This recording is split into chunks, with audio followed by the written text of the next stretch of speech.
Hey, it's Dr. Gary Cowell here of Mobile Physical Therapy, and I recently released the 5 signs that you're a runner with a problem that can easily be fixed with physical therapy checklist. Each week, we'll be going over each of the signs and some other things in greater detail.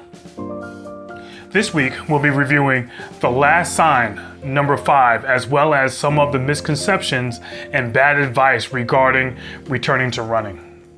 And we'll quickly go over the 5 mistakes that most people make when trying to return to running as well.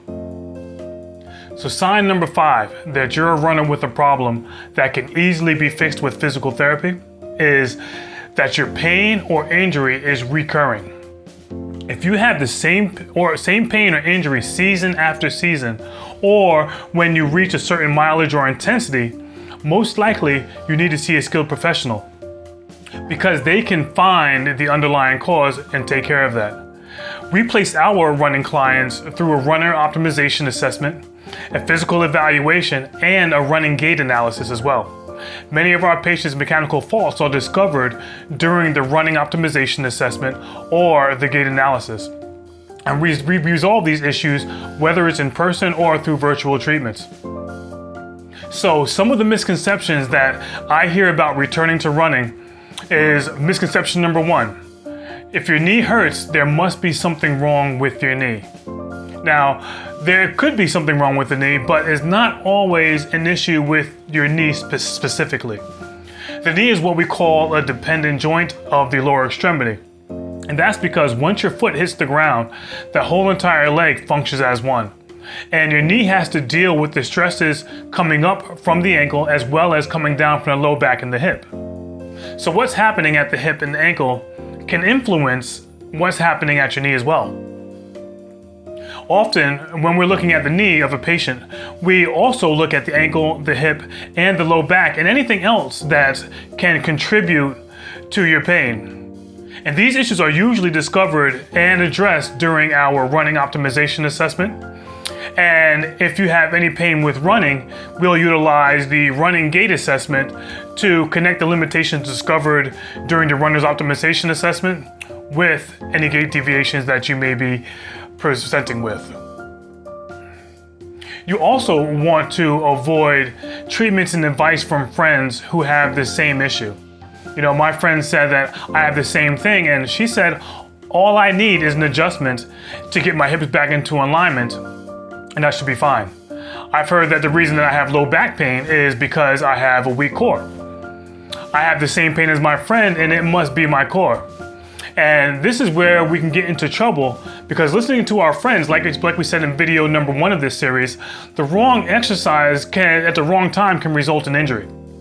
Also, you never determine if or why your core is weak. We want to help you progress to your greatest potential without getting injured during the process. And the last misconception that really gets people into trouble is the no pain, no gain, or the push through the pain concept. I've seen many clients because of this misconception, and I'm busiest with runners around October, November because of the training for the New York City Marathon. And you may have pain that started 6 or 7 weeks ago, but you keep pushing through that pain because you want to compete in that event. And now 3 weeks, maybe a month before the marathon or the event comes up, you have pain that has interrupted your training. You want to avoid these misconceptions, and if you avoid them, you'll be a step closer to running without pain. So again, let's go quickly over the top 5 mistakes made by those returning to running. The top mistakes made by those returning to running are that they return at a pace that's too quick, resulting in aggravation of the injury. Similar to that, we also can progress our mileage or intensity too quickly. And this is common and is also a part of human nature. Of course, we want to get back to our previous level of function and surpass that, but getting injured during the recovery process doesn't help that. You know, in our runners program, your progress is tracked from the moment you complete a runner's optimization assessment all the way to reaching your goal. And neglecting to monitor your recovery, whether it's with a heart rate variability or another measure, is also a common mistake that can hinder you when you're returning to running. A client I'm treating right now uses his Garmin watch to monitor his recovery, and it's surprisingly accurate. You know, the recovery awareness is particularly important regarding your high intensity or long runs. The same client from before with the good recovery, when he has poor recovery, we adjust his training to reflect that. So if he has a high variability in his heart rate, we may skip the high intensity workout that day and replace it with a lower intensity workout. Neglecting to do that can result in over-injury or overtraining injuries, actually. I think these are one of the little things that we do differently than many other practitioners. And the end of town, another mistake is that we don't tend to cross-train or we don't cross-train properly. And running is not the only way to increase your cardiovascular fitness. You know, running injuries are often correlated with the amount of time that we spend running.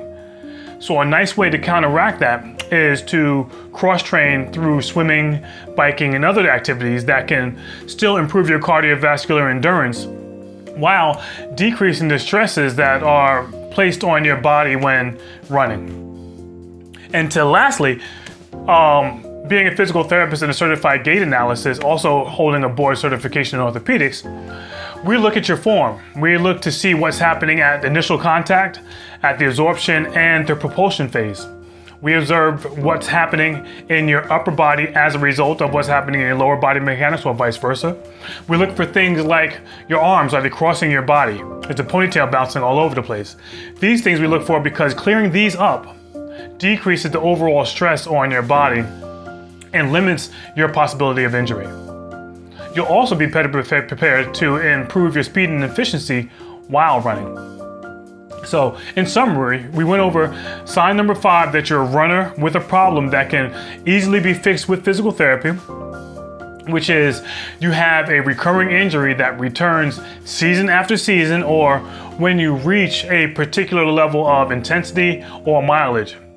We also went over some misconceptions and bad advice that can be received from friends and others that can actually be detrimental to your recovery and may lead to further injury. Also, we went over the 5 things that many people tend to do wrong when trying to return to running. Real quick, those are you return at a pace that is too fast, you progress too quickly, you don't monitor your recovery, and you don't cross-train. And if you're struggling with any of these issues, or if you want to return to running, we're running a special right now and have a free total body runner's optimization assessment. A few left, and that's a 20-minute consultation where you get to sit down with a board certified orthopedic physical therapist, find out which motions and strength limitations you have that are affecting your running. We're going to discuss your goals and you can find out exactly what you need to do to fix those problems. So if you have any of these issues, drop or run again in the comments below, or you could check out the runner's checklist in the description section. That's it for this series. That was sign number 5, that you're running with a problem that can easily be fixed with physical therapy. I hope this was beneficial, and I hope that you got something out of this. Take care of yourselves and be well.